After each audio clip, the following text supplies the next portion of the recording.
Hola, ¿qué tal? Mi nombre es Claudia Quintero, soy estudiante de la licenciatura en Educación Física, Deporte y Recreación de la Universidad de la Amazonía y el día de hoy en el área de kinesiología y primeros auxilios vamos a ver el tema de articulación de la rodilla en el cual vamos a abarcar anatomía y biomecánica, lesiones y rehabilitación. Iniciando con anatomía y biomecánica, tenemos que la articulación de la rodilla es una articulación de tipo bisagra sinovial. Bisagra porque cumple una de sus funciones de la flexoextensión y sinovial porque dentro de sí contiene la membrana sinovial con este líquido que ayuda a la lubricación de la misma.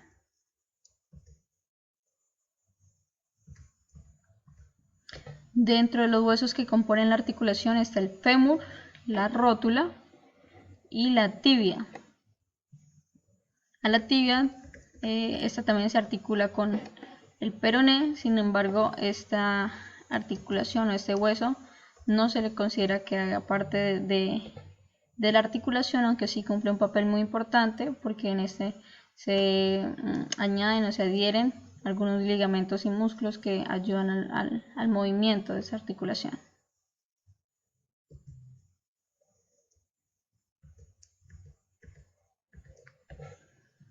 Bien, en esa zona entonces tenemos dos articulaciones, tenemos la articulación femororotuliana, que es donde se articula la zona posterior de la patela de la rótula con la tróquea del fémur. Y tenemos la articulación femorotibial, que es donde se articula el fémur con la tibia. Como superficie articular de la base del fémur, entonces tenemos los cóndilos internos y los cóndilos externos o cóndilos laterales, porque sabemos que son laterales, porque en esa zona lateral es donde se ubica también el peroné, que sabemos que va a la zona lateral de la pierna, y por el contrario está el cóndilo interno o medial, que se acerca a la línea medial del cuerpo. Como otra zona articular tenemos la tróclea, que como ya vimos se articula con la rótula o patela.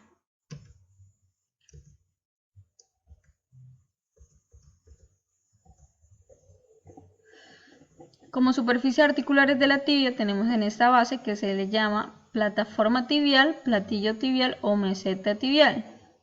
Pero ya dividiendo como tal la base tenemos estas dos cavidades que se le llaman cavidades glenoideas.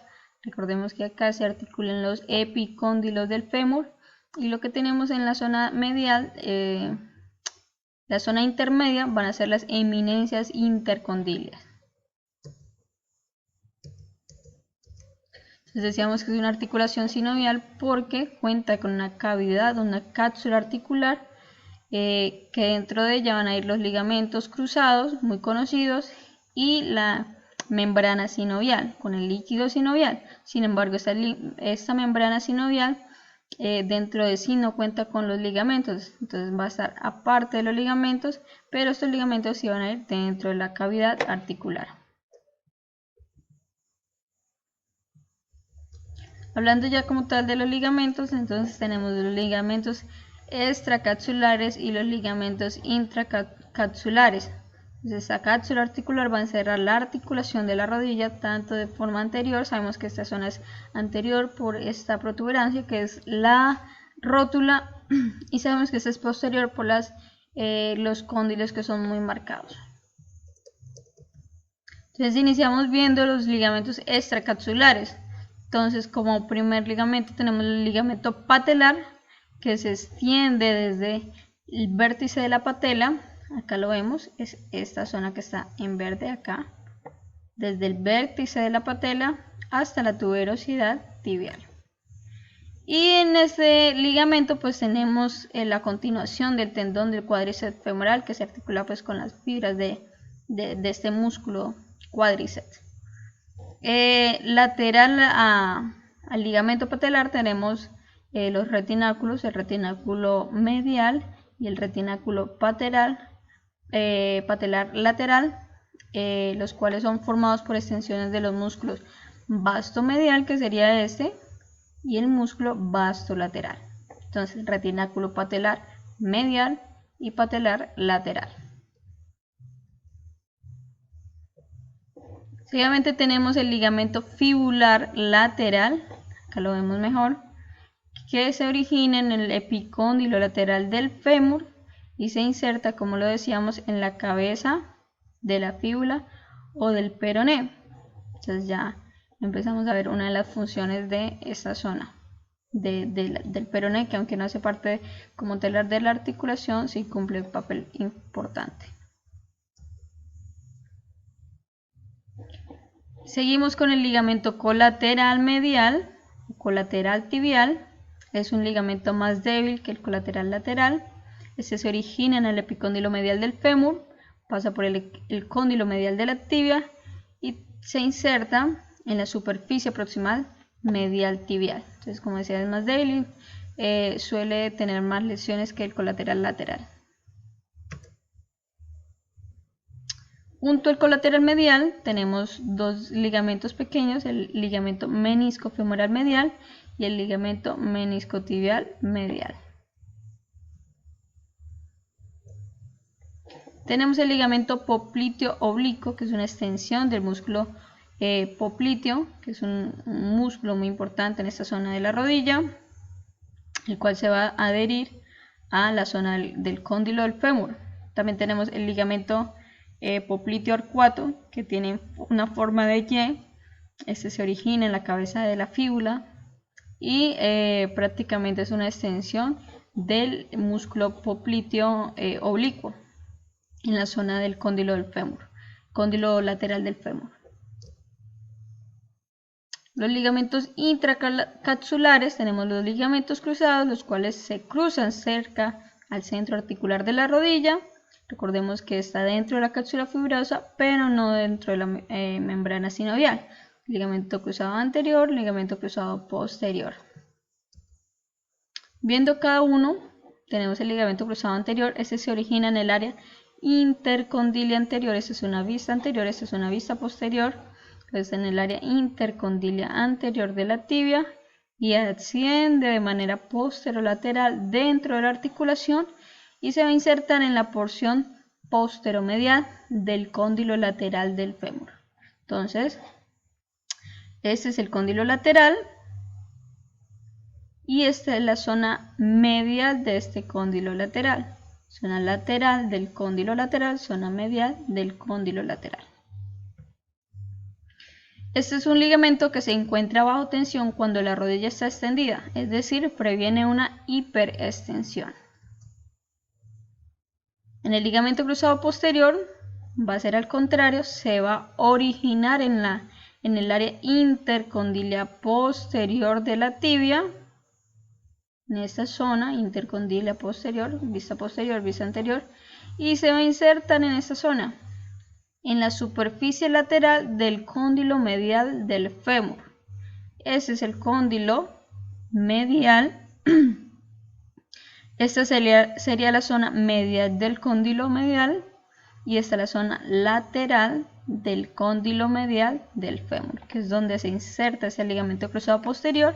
Es un ligamento que se encuentra bajo tensión cuando la rodilla está flexionada, es decir, previene una hiperflexión. Juntos pues previenen que la rodilla genere una luxación, al igual que pues todos los ligamentos que hemos nombrado pues le dan la estabilidad a la rodilla. Siempre va a haber uno o ambos ligamentos tensionados pues asegurando esa estabilidad, y cuando hay una rotación la rodilla también cumple dos movimientos de rotación, que es rotación hacia la zona medial o rotación hacia la zona lateral.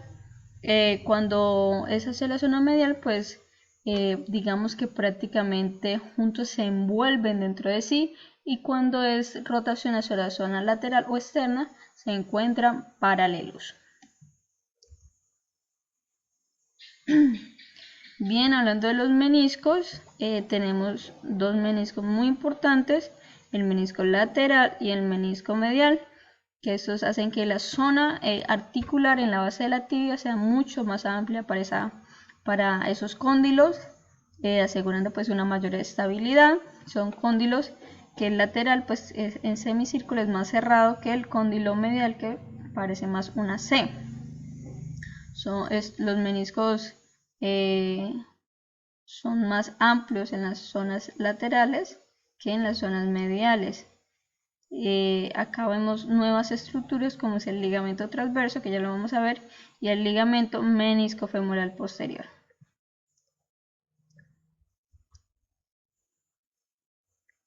Entonces, como dos estructuras nuevas que vimos de ligamentos, tenemos el ligamento transverso de la rodilla, que es este, que se va a conectar el cuerno anterior del menisco medial.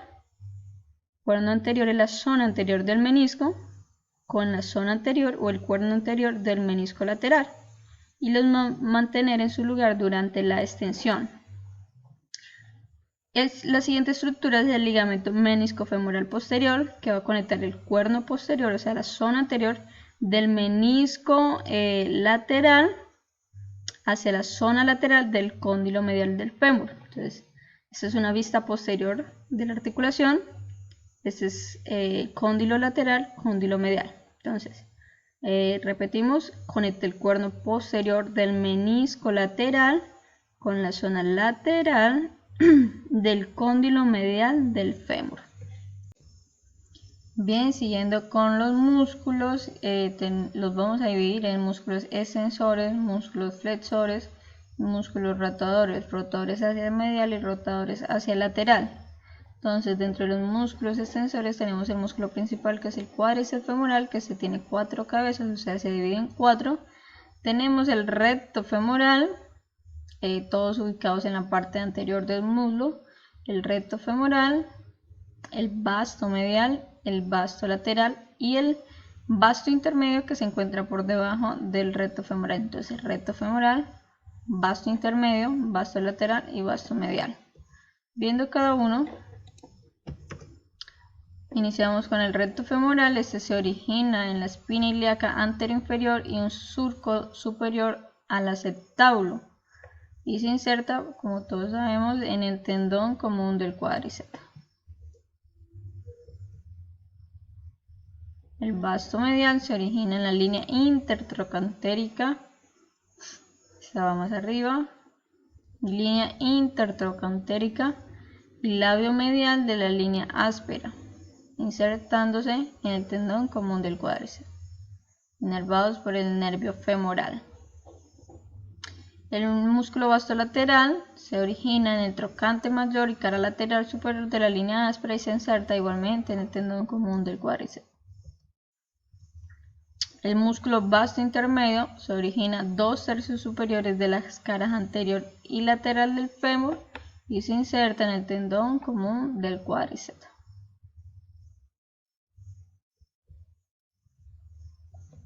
Como músculos flexores tenemos los principales, que son los músculos isquiotibiales, que vienen de 3 músculos, aunque en realidad son 4. Tenemos el semitendinoso, semimembranoso y el bíceps femoral, que se divide en 2.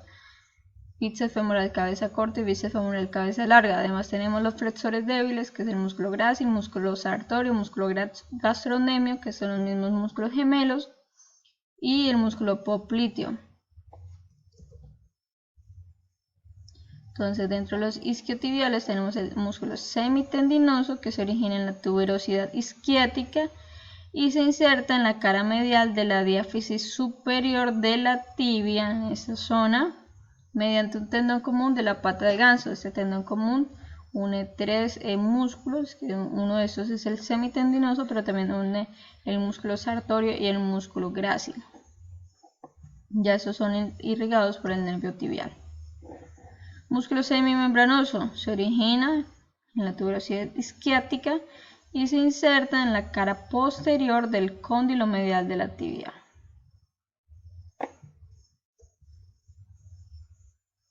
Tenemos el bíceps femoral, este se divide en 2, cabeza corta y cabeza larga. Entonces, en el músculo bíceps femoral cabeza larga, su origen es en la tuberosidad isquiática y se inserta en la cara lateral de la cabeza del peroné. Y el músculo bíceps femoral cabeza corta se origina en la línea áspera del fémur. Igualmente se inserta como el músculo cabeza larga del bíceps femoral en la cara lateral de la cabeza del peroné. el músculo grácil. Entonces este también hace parte de la inserción en el tendón común de la pata de ganso y se origina en la mitad inferior de la sínfisis del pubis y mitad superior del arco pubiano. Y recordemos, se inserta en el tendón común de la pata de ganso, inervado por el nervio obturador. Tenemos el músculo sartorio, que es el músculo más largo del cuerpo, se origina en la espina ilíaca anterosuperior y se inserta en el tendón común de la pata de ganso, inervado por el nervio femoral. Tenemos el músculo gastrocnemio o los gemelos, ¿sí? Son dos músculos o dos cabezas, se origina en las cabezas medial y lateral respectivamente, surgen de las caras posteriores de los respectivos cóndilos femorales y se insertan en la cara posterior del calcáneo por medio del tendón de Aquiles, un tendón bastante grande, inervado este músculo por el nervio tibial. Tenemos el músculo popliteo, que es un músculo profundo, tiene una forma triangular, plana y delgada. Se origina en la cara lateral del cóndilo, del cóndilo lateral del fémur, en esa zona, y se inserta en la cara posterior de la diáfisis tibial proximal, hacia esta zona. Lo inerva el nervio tibial. Bien, entonces dentro de los movimientos que hemos visto tenemos flexión, extensión y faltan los músculos rotadores, que son los músculos que ya hemos visto para la rotación lateral de la rodilla hacia la zona externa. Tenemos que actúan los músculos bíceps femoral cabeza larga y bíceps femoral cabeza corta. Para que haya una rotación hacia la zona medial de la rodilla, que son de 5 a 10 grados no más, actúa el músculo grácil, el músculo sartorio, el músculo semimembranoso y el músculo semitendinoso.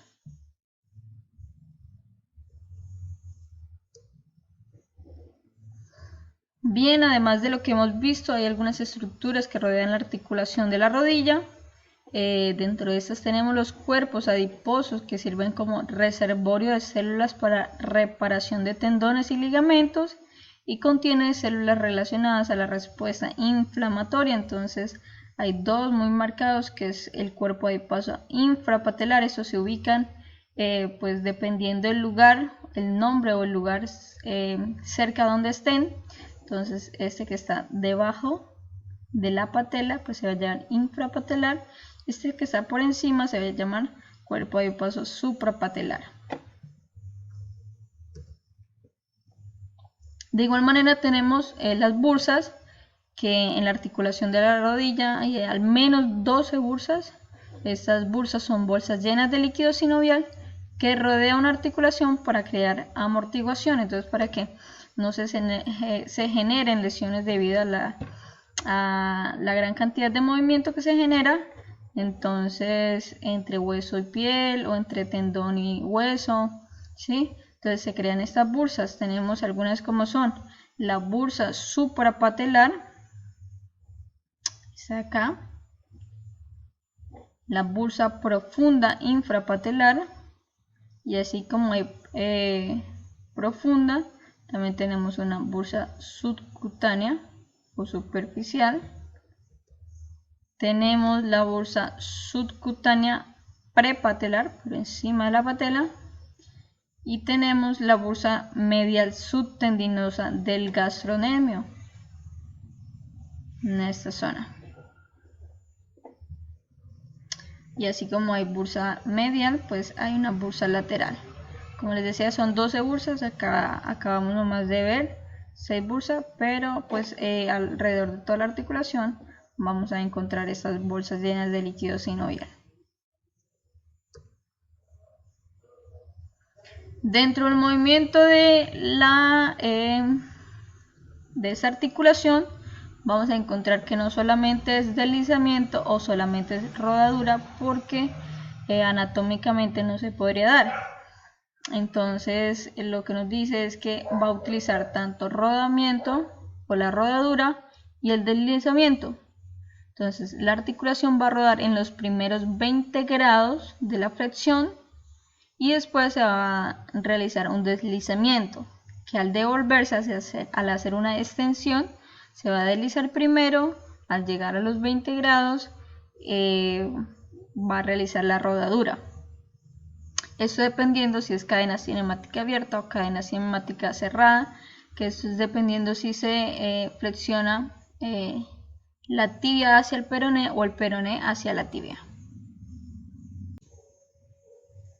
Seguidamente continuamos con lesiones.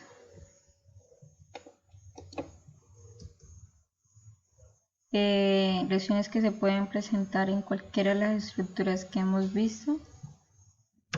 Entonces vamos a iniciar con el esguince, que se produce cuando se afectan los ligamentos, ya sea de manera parcial o totalmente, cuando hay un desgarro en ellos. Entonces en esta imagen podemos ver 4 de los ligamentos que hemos visto: el ligamento cruzado anterior, el posterior, el ligamento lateral, colateral lateral y colateral medial.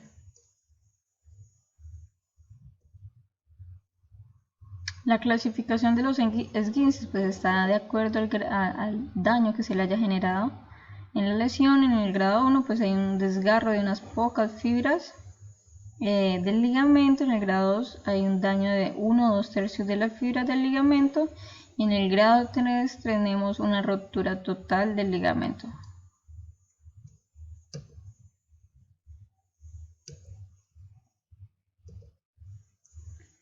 Dentro de sus causas y síntomas, estas pues van a ser, yo creo que dentro de las lesiones vamos a encontrar que las causas y síntomas van a ser muy repetidos. Vamos a encontrar en el esguince cuando se genera un golpe contundente en la rodilla, o cuando se hacen giros repentinos, cuando se hacen cambios repentinos de dirección.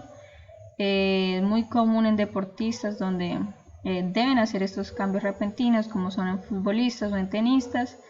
Y dentro de los síntomas se va a evidenciar una inflamación y un enrojecimiento de la zona afectada. Claramente va a haber una disminución de movimiento y una rigidez de la zona. Posiblemente haya una hemorragia interna y se va a sentir inestabilidad al caminar. Dentro de la fractura de rodilla vamos a tener que es cuando un hueso se quiebra. Para esta articulación pues va a ser cualquiera de los huesos, ya sea la rótula, la tibia o el fémur. Y dentro de las fracturas pues vamos a encontrar todas aquellas fracturas que se observan en cualquier tipo de hueso, ya sea una fractura transversal, como acá vemos en la rótula, una fractura vertical o ya sea longitudinal, y una fractura conminute, que es cuando el hueso se divide en varias partes.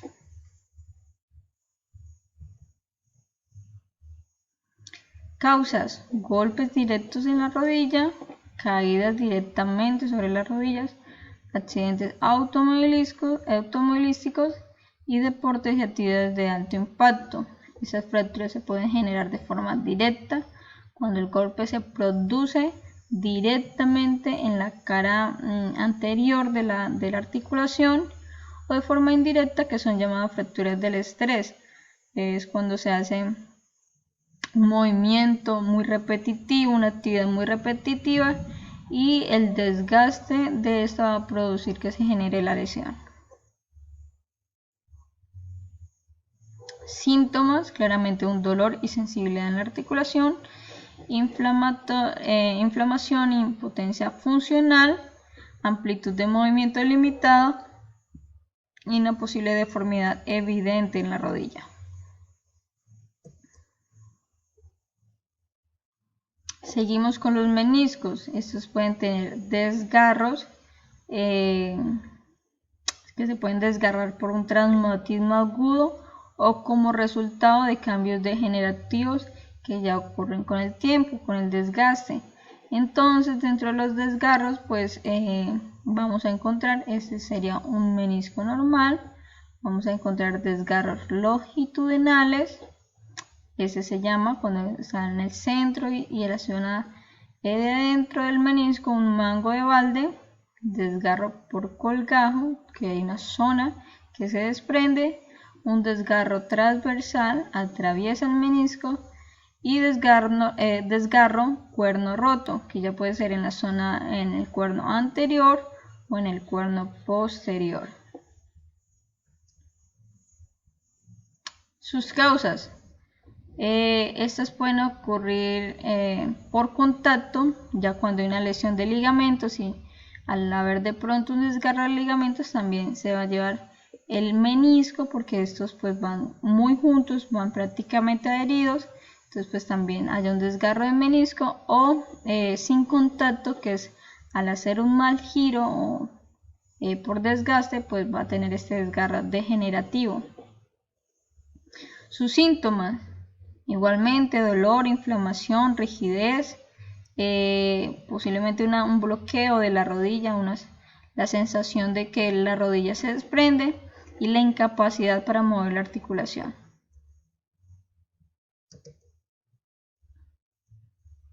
Como último vamos a ver algo de rehabilitación. De igual manera, las rehabilitaciones que se hacen son parecidas en cualquiera de las lesiones que hemos visto. No importa si es de ligamento, si es de menisco, si es de hueso, si es muscular, los tratamientos coinciden en la mayoría de casos.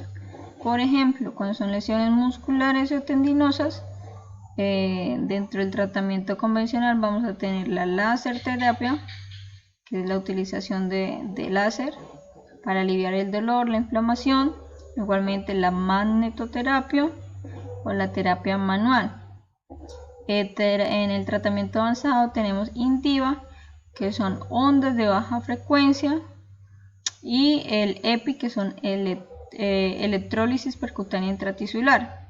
El Intiva, pues estas ondas de baja frecuencia no es invasivo, pero la electrólisis percutánea intratisular sí va a ser invasivo, que van a ser agujas de prácticamente acupuntura, pero pues todas ellas van a ir dirigidas a que la lesión se recupere mucho más rápido.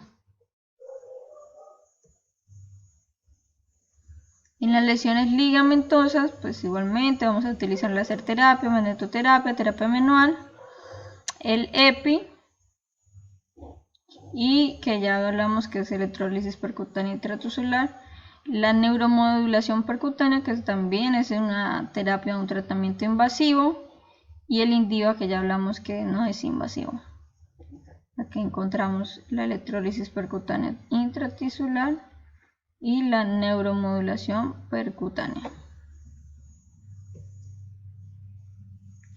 Lesiones meniscales, tenemos la láser terapia y tratamientos fríos, que es la crioterapia, acá vemos una imagen, la terapia manual, en el tratamiento avanzado la EPI, que es de la electrólisis percutánea intratisular.